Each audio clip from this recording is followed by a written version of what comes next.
جب امام حسین علیہ السلام کی شہادت ہوئی تو یزیدی فوج کا ہر ایک سپاہی یہ سوچ کر خوش تھا کہ شاید ہم نے بہت بڑا کارنامہ انجام دیا ہے، اب ہمیں انعام و کرام سے نوازا جائے گا، یزید ہمیں سونے سے تول دے گا۔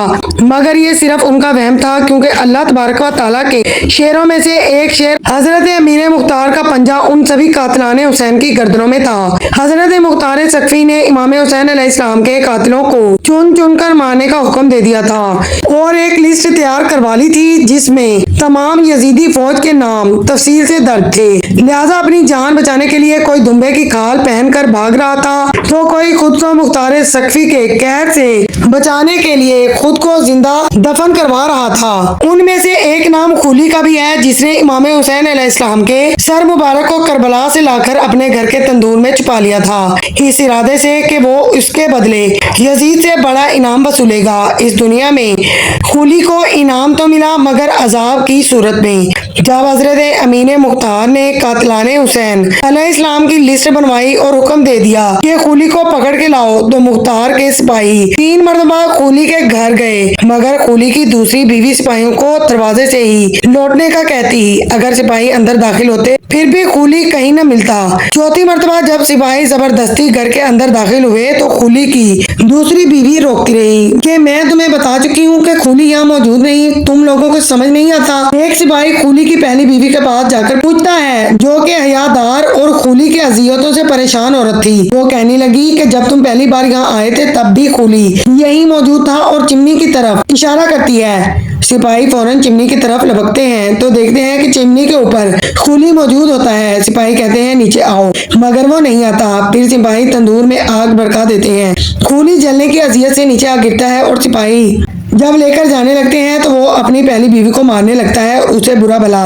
کہنا شروع کر دیتا ہے کہ تم نے مجھے پھنسا دیا ہے۔ سپاہی نے خولی اور اس کی دوسری بیوی کو گرفتار کر لیا کیونکہ وہ خولی کو بار بار بچا رہی تھی اور سپاہیوں سے جھوٹ بول رہی تھی، اور اس کی پہلی بیوی کو بھی گواہ کے طور پر امیر مختار کے سامنے پیش کیا گیا تو خولی کی پہلی بیوی نے یہ گواہی دی کہ خولی واقعی میں امام حسین علیہ السلام کا سر مبارک گھر لے کر آیا تھا اور اپنی دوسری بیوی کو بڑے بڑے انعاموں کے بارے میں بتا رہا تھا۔ اس خبیث کو جو مرضی سزا دو، کیونکہ میں نے اپنی آنکھوں سے دیکھا ہے کہ جب امام حسین علیہ السلام کا سر مبارک خولی لے کر آیا تھا تو ان کے سر مبارک کے خون کے نشان زمین پر گر رہے تھے، تو خولی کے کہنے پر میں جب پوچھا لگا کر نشان صاف کرنے کی کوشش کر رہی تھی تو وہ نشان صاف نہیں ہو رہے تھے، بلکہ وہاں نشانوں کی جگہ سے زمین سے خون نکل رہا تھا۔ یہ سن کر وہاں پر موجود تمام لوگ رونے لگے۔ پھر خولی کہتا ہے، مختار یہ ہے تمہارے انصاف کی عدالت جس کا تم ڈنڈورا پیٹ رہے ہو، جہاں اس عورت کی گواہی کا یقین کیا جا رہا ہے جو صرف حسد کی وجہ سے مجھ پر الزام لگا رہی ہے۔ مجھے مارنا ہے تو ویسے ہی مار دو، فضول کی شہادتیں مت لو۔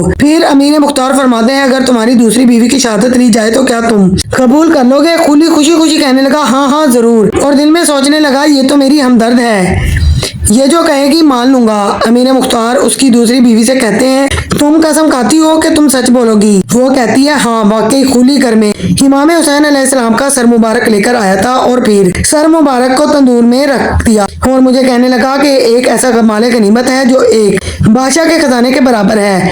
اب وہ دن گئے جب ہم بے پناہ دولت کی حسرتیں کرتے رہتے تھے، اب اگر ہم ساری زندگی جوا کھیلتے رہیں اور ہارتے رہیں پھر بھی ہماری جیت ہوگی۔ جو سر اس تندور میں ہے اس سر کے وزن کے برابر مجھے یزید سونے سے نوازے گا، بس اس سر کو مجھے ابن زیاد کے ہاتھوں یزید کے حوالے کرنے کی دیر ہے۔ ہم پھر کوفے میں جوئے کا بہت بڑا اڈا بنا سکتے ہیں، ایسا جوئے کا اڈا جس کے مقابلے میں شام کا وہ جوئے کا اڈا بہت چھوٹا نظر آئے گا۔ یہ سن کر خولی ہکا بکا رہ گیا، آواز سے باخطا ہو کر کہنے لگا، یہ عدالت میں مذاق ہے۔ خولی اپنی بیوی سے کہنے لگا، کیوں جھوٹ بول رہی ہو؟ کیا تم سوچ رہی ہو کہ اگر تم میرے خلاف بولو گی تو یہ تمہاری دلی مرادیں پوری کر دیں گے؟ تو خولی کی دوسری بیوی کہتی ہے، مجھے نہیں پتا جو میں نے کہا اس میں میرا کتنا فائدہ ہے یا پھر کتنا نقصان ہے، لیکن جو میں نے دیکھا بس وہی بتایا۔